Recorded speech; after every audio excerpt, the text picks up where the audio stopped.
다 함께 찬송가 568장 하나님은 나의 목자시니 함께 찬송 부르시겠습니다.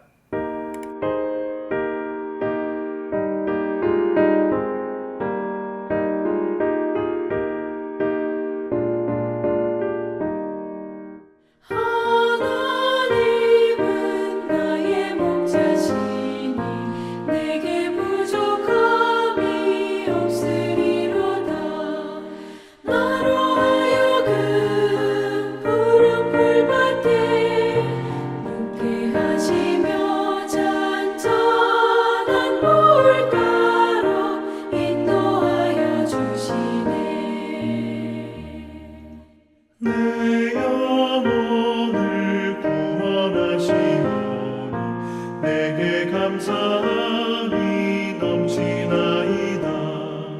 나로 하여금 모든 고난을 참게 하시며 하늘의 평안을 입게 하여 주시네.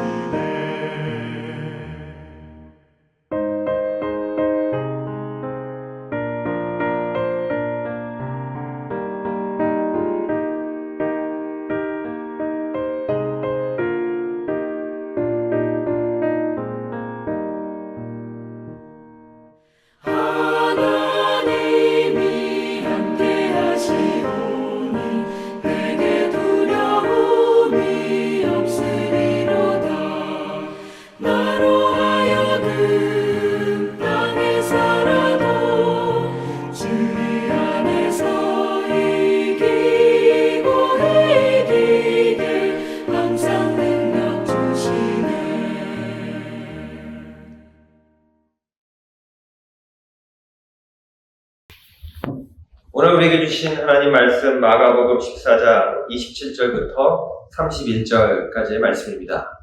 마가복음 14장 27절부터 31절까지의 말씀 우리 함께 읽도록 하겠습니다. 예수께서 제자들에게 이르시되 너희가 다 나를 버리리라. 이는 기록된 바 내가 목자를 치리니 양들이 흩어지리라 하였음이니라. 그러나 내가 살아난 후에 너희보다 먼저 갈릴리로 가리라. 베드로가 여짜오되 다 버릴지라도 나는 그리하지 않겠나이다. 예수께서 이르시되 내가 진실로 내게 이르노니 오늘 이 밤 닭이 2번 울기 전에 내가 3번 나를 부인하리라. 베드로가 힘있게 말하되 내가 주와 함께 죽을지언정 주를 부인하지 않겠나이다 하고 모든 제자도 이와 같이 말하니라. 아멘. 우리 함께 기도 드리시겠습니다. 사랑과 은혜가 풍성하신 하나님, 이 새벽 우리를 말씀 앞에 불러주시니 감사합니다. 우리가 힘들고 어려울 때마다 말씀으로 초대해 주시고 말씀 때문에 위로받게 하시며 말씀으로 힘있게 하시고 또 말씀으로 지혜로 살아가게 하시니 감사합니다. 오늘 하루도 주님의 말씀 붙잡고 살아갈 때 주님께서 더욱더 풍성한 은혜로 함께하여 주시고 우리가 보지 못했던 것, 경험하지 못했던 것, 찾지 못했던 은혜도 풍성히 찾는 하루 되게 하여 주시옵소서. 예수 그리스도 이름으로 기도드렸습니다. 아멘. 네, 오늘은 마가복음 14장 27절부터 31절까지의 말씀입니다. 27절에서 예수님은 제자들에게 이렇게 말씀하시죠. 너희가 다 나를 버리리라. 기록된 바 내가 목자를 치리니 양들이 흩어지리라 하였느니라. 이 말씀은요, 예수님께서 스가랴서 13장 7절에 기록된 예언을 성취하시고자 이렇게 말씀하신 거예요. 거기 보면요, 가라 깨어서 내 목자 내 짝된 자를 치라. 그 어린 양들을 흩어지게 하려니와. 여기서 목자는 바로 메시아 예수 그리스도를 가리키죠. 흩어짐은 목자가 사라진 양떼, 즉 제자들의 혼란과 실망을 상징하고 있습니다. 이것은 단순히 겁에 질려 도망가는 제자들의 심리가 아니라 하나님의 역사 가운데 이제 시작될 고난의 시작이라는 것이죠.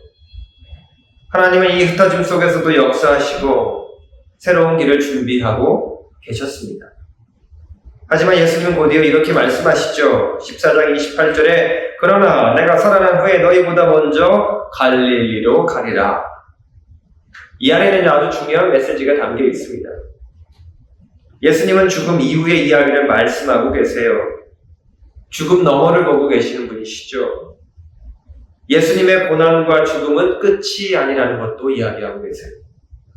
부활의 약속은 여러분 절망을 소망으로 전환시키는 능력이 있습니다. 우리가 종종 우리 인생에서 십자가의 순간에 멈춰버릴 때가 있어요. 하지만 하나님은 항상 그 이유를 준비하고 계신다는 것이죠. 예수님께서 이렇게 좀 암울한 미래를 이야기하니까요. 그래도 1등 제자였던 베드로가 예수님을 말씀을 듣고 강하게 반응하죠. 14장 29절에 보면 주님 다 버릴지라도 나는 그렇게 하지 않겠습니다. 얼마나 어떻게 보면 1등 제자다운 말입니까? 하지만 예수님께서 베드로의 미래를 알고 계셨죠. 베드로에게 어떻게 이야기하셨어요? 30절에 보면 오늘 이 밤 닭이 2번 울기 전에 내가 3번 나를 부인하리라.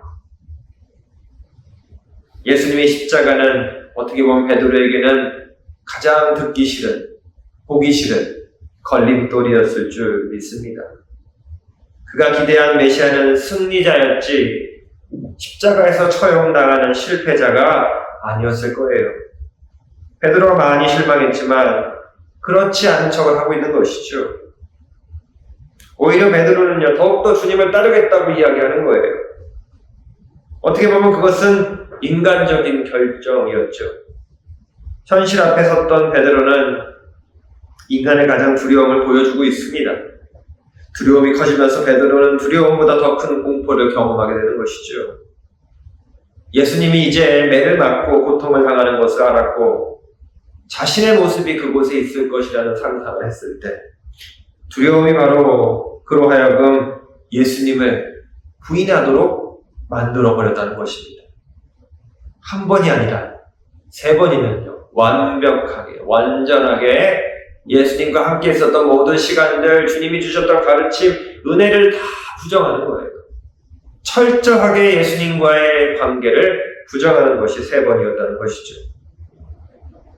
여러분, 믿음으로 들어가는 분은 두려움과 공포를 이겨낸 사람, 예수 부활을 고백하는 사람, 현실적인 상황, 절망적인 상황 속에서도 소망을 가진 사람에게 분명하게 열려 있습니다.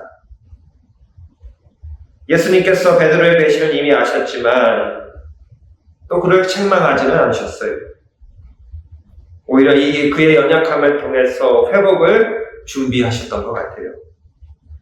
우리는 여기서 하나님께서 우리의 연약함까지도 아시고 그것을 하나님의 삶으로 바꾸시는 은혜를 예수님을 통해서 보게 되는 것이죠. 여러분, 나중에 베드로는요, 예루살렘 교회의 기둥이 되고요, 진정한 회개의 모범이 됩니다. 예수님께서는 우리를 있는 그대로 아시고도 포기하지 않으신다는 것이죠. 이것이 바로 우리에게 주시는 복된 소식, 복음입니다. 우리도 어쩌면 자주 베드로처럼 말할 수 있어요. 주님, 저는 절대로 주님을 버리지 않아요. 이렇게 고백하시는 분들 많이 계시죠. 하지만 삶의 고난 속에서 또 계속되는 실패 앞에서 또 실망 속에서 우리는 결국 무너질 수밖에 없어요. 실족도 하고요. 때로는 우리는 흩어질 수도 있습니다. 중요한 것은 우리의 실패가 아니라 우리의 회복을 기다리시는 예수님의 은혜에 있다는 것이죠. 주님께서 제자들을 갈릴리에서 다시 만날 준비를 하고 계셨죠. 흩어졌던 제자들을 다시 불러모으신 그분처럼 오늘 우리도 주님께서 다시 부르고 계시고 이렇게 말씀하시는 것 같아요. 내가 너를 다시 쓰겠다. 내가 너를 다시 나의 제자로 인정하겠다. 여러분, 베드로의 고백은 자기 확신에 근거했지만 성경은 이야기해요. 에베소서 2장 8절을 요약해보면 너희가 믿음을 가졌다면 그것조차도 하나님께로부터 온 것이다. 나의 고백이 아니라 나의 진정한 고백은 하나님께로부터 나오는 거예요. 예수님이 예수님 앞에서 베드로가 당당하게 예수님 배반하지 않습니다. 예수님 따라가겠습니다 했지만 그것은 자기의 고백이었다는 것이죠. 진정한 고백은 다시 예수님께로 나아갈 때 그에게서 나올 수 있었습니다. 우리의 고백은요, 은혜 위에 세워져야 합니다. 자신감이 아니라 성령의 감동으로 말미암은 고백이야말로 무너지지 않는 고백이 될 수 있어요. 베드로는 자신의 실패를 통해 진짜 신앙을 배워나가죠. 그것은 그의 결단보다 하나님의 붙드심에 의해 인도당하는 그의 거룩한 여정이 되었다는 것입니다. 오늘 말씀은 우리에게 주님께서 무엇을 말씀하고 계실까요? 저는 오늘 말씀을 보면서 흩어짐이 끝이 아니다라는 생각을 하게 됩니다. 하나님의 섭리 안에서는요, 흩어짐은 새로운 만남을 준비하는 과정이에요. 우리가 주일날 함께 모여서 간절하게 기도하고 기쁨으로 예배드리고 다시 흩어질 수밖에 없죠. 그것은 하나님의 은혜가 흩어짐을 통해 새로운 시작을 허락하시기 때문입니다.